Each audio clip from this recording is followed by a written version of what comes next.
തുടരും. എൻ്റെ മുല കുടിച്ച വല്യമ്മാൻ്റെ പേര് ചക്കിക്കുട്ടി. ഞാനും എൻ്റെ ജ്യേഷ്ഠൻ അജ്മലും അവരുടെ മുലപ്പാലാണ് എൻ്റെ ഉമ്മാനേക്കാളും കുടിച്ചിട്ടുള്ളത്.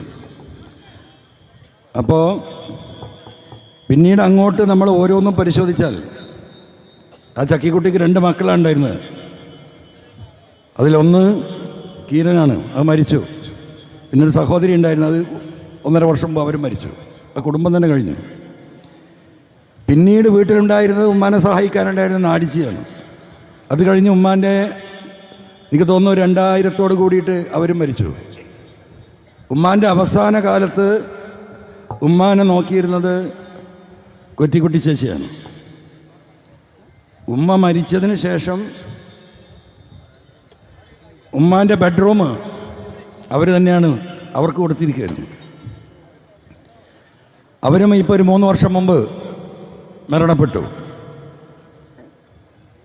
അപ്പം ഞാനിതൊക്കെ പറയുന്നതിന് കാരണം തലമുറകളായി അത് നമ്മൾ പരിശോധിച്ച് നോക്കിയാൽ വാപ്പാൻ്റെ ഏറ്റവും അടുത്ത എഴുത്തുകാരും ബാക്കിയുള്ളതുമൊക്കെ അപ്പൻ്റെ എല്ലാ സാമ്പത്തിക കാര്യങ്ങളും കൈകാര്യം ചെയ്തിരുന്ന വേലായുധൻ നായരായിരുന്നു. മരിക്കുന്നവരെ വല്യപ്പാൻ്റെ പരിശോധിച്ചാലും അങ്ങനെ തന്നെയാണ്.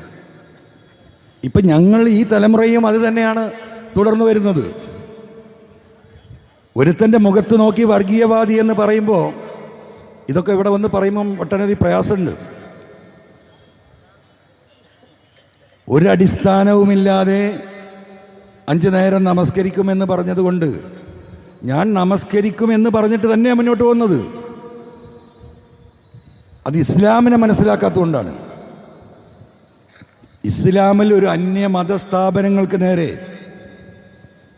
നിങ്ങൾ നെറ്റി ചുളിച്ച് നോക്കരുത് എന്നാണ് ഖുർആൻ പഠിപ്പിക്കുന്നത്. നല്ലൊരു അമ്പലം കണ്ടു, നല്ല കൊത്തുപണിയും നല്ല വിശാലമായ സൗന്ദര്യമുള്ള ഒരു അമ്പലം കാണുമ്പോൾ ഒരു മുസൽമാന് എന്താ അത് ഒരു ഈർഷ്യതയോടുകൂടി ഒരു ഇഷ്ടക്കേടോടുകൂടി നോക്കാൻ പാടില്ല. അവൻ ദീനിന് പുറത്താ. ദാറ്റ് ഈസ് വാട്ട് ഈസ് ഇസ്ലാം. ഇതാദ്യം പഠിക്കണം. ലാ ഇക്റാഹ ഫിദ്ദീൻ.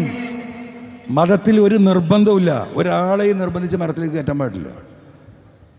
നമുക്ക് പറയാം, അത്രയേ ഉള്ളൂ. ഒരു ക്രൈസ്തവ ദേവാലയം, നല്ല രീതിയിലുള്ള ക്രൈസ്തവ ദേവാലയം, അപ്പോൾ അത് കാണുമ്പോൾ ഒരു മുസൽമാൻ ഒരു